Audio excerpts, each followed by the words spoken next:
Hello, BookTube, and welcome to Poetry Thursday, a weekly event where we read a poem or two, maybe talk about them. Some people for Poetry Thursday merely read the poems just to give you a break from the onslaught of the news and maybe contemporary literature or whatever book you're stalled with. Poetry has that way of, at its best, being an indrawn breath of fresh air. I can't guarantee that that will always be true on my own Poetry Thursday because I am reading my way through this book, 20th Century American Poetry, which means that although we've had wonderful times so far, we are going to hit rocky shores. Sooner or later, we are going to get to 1959, and then the whole thing is going to come. The axle's going to come off the wagon right then, and then these videos are going to be just weekly rants, I would bet. For all I know, I might be wrong. For all I know, I might have my sensibilities expanded just a bit by going through this book and going through it with you. A lot of you have been responding, not so much, I think, to the first half of the 20th century, but the second half, I bet I got a lot of responses that will no doubt teach me a lot. But right now, for Poetry Thursday, we are still in the Harlem Renaissance, firmly in the Harlem Renaissance. We've been dealing with major figures and minor figures. Today, we're dealing with one of the most major figures, Langston Hughes. And there are quite a few poems in here. This anthology tends to give weight to the better-known names. There are quite a few poems in here. I'm going to read you two. The one that I most want to read you, I don't think I can. I strongly advise you to get a volume of Langston Hughes poetry. All of his greats will be in there. Any greatest hits, any anthology of any kind that has him in it will have all his greatest hits. This one does. I have a bit of a heretical stance on Langston Hughes. And I have to admit, reading these poems again has not changed it. There was a strong body of criticism in Langston Hughes' own day that either implied or outright called him an Araviste, a bit of a fraud, a bit of a climber, someone certainly who had a scattered talent and who scattered that talent over way too wide a field, wasn't acutely enough aware of the limitations of his own talent in some places as opposed to others. I think I've read almost everything that Langston Hughes wrote. The plays, the novels, the poems, and I agree with that assessment. I look at the key details of how he came to fame, and they look like a climber. They look like somebody who cared more about fame than art, which, you know, you're perfectly free to do, and we've seen plenty of poets who did that, but not the ones who strike a pose about art being everything.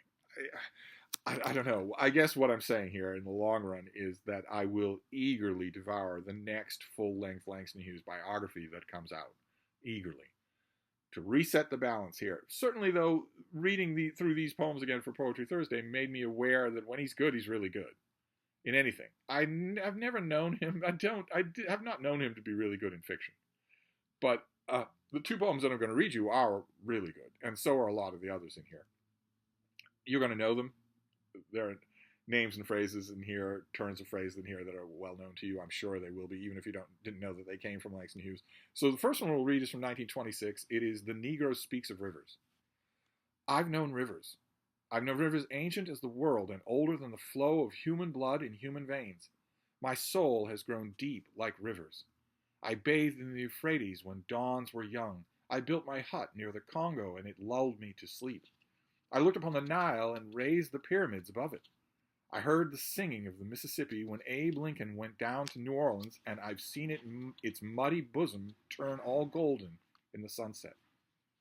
I've known rivers, ancient, dusky rivers. My soul has grown deep like rivers. A fairly simple construction that is actually very complex. One of the things I like about Langston Hughes is that he tends to do that. He tends to give you something that looks very simple on the surface, and it's actually folded in origami style. This is the same thing. He does a partial repetition to give you an idea of almost a Sunday school chant.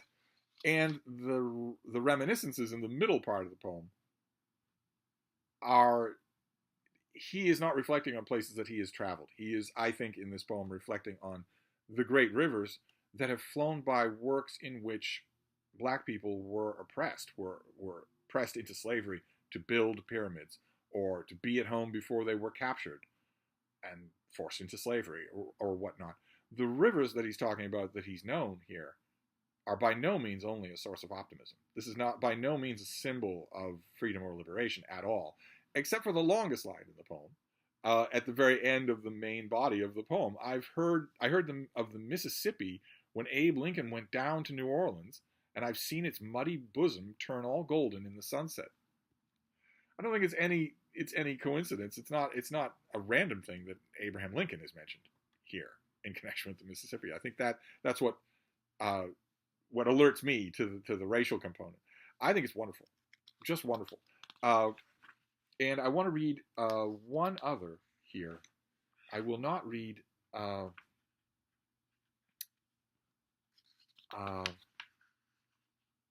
there's a poem that he wrote called Ku Klux. I think it's amazing. I won't read it, but I think it's amazing. But I want to read one more. Where is it here? Uh, yes, here we go. Another of his very famous ones is simply called Harlem. What happens to a dream deferred? Does it dry up like a raisin in the sun, or fester like a sore and then run? Does it stink like rotten meat, or crust and sugar over like a sweet, like syrupy sweet? Maybe it just sags like a heavy load, or does it explode? And that is a whole half a generation later than the first poem. That was done in 1951, when explosions were on everybody's mind. And it's nice and taut and tense. I like it. I like it quite a bit.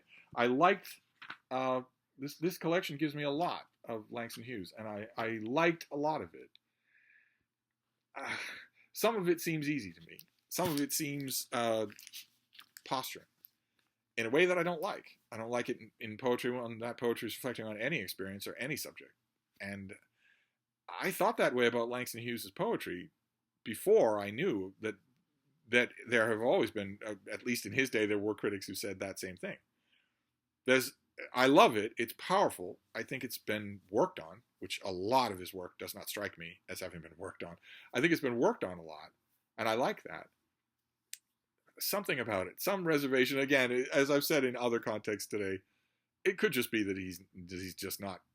That he could be just an excellent writer. Certainly, that poetry I think is excellent. He could be just a largely excellent writer that just doesn't work for me. That happens, right? Even with largely excellent writers, that still happens. We're gonna move on. Next time, that's Langston Hughes. Next time for Poetry Thursdays, figure I like much more than Langston Hughes. I will try to read a couple of poems there too. So we'll wrap this up for now, and we'll reconvene next Thursday. Thank you, BookTube.